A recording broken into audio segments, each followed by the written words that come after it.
Welcome back, and now we're going to wrap up the last of the learning objectives for section 1.6, where we discuss the addition and subtraction of fractions in two different scenarios.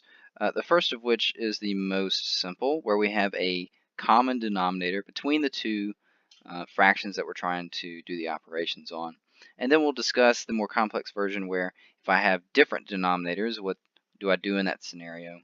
And then we'll look at a few examples of how to simplify more complex versions of these fraction expressions using the order of operations and a few variable expressions where we make a substitution and then follow the order of operations to simplify.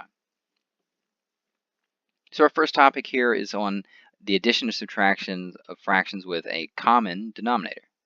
So looking at the top here, you can see for both addition and subtraction, this holds true that if I have a denominator value that is the same for my two fractions, then I can just simply add the numerator value to this to get the result, right? So an analogous way to think about this as a physical thing would to say, for example, consider that you and your friend James want to combine leftover pizzas for lunch today, right?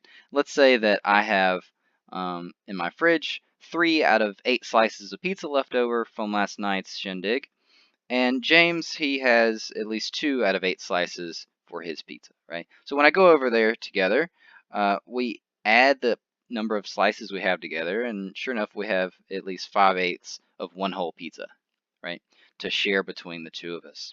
So given that the denominator values are the same, we can compare the pizzas that we have and say that the addition of these two things together results in this numeric value. So addition, subtraction works the same. We just focus on the operation being had on the numerator values and maintain the common denominator.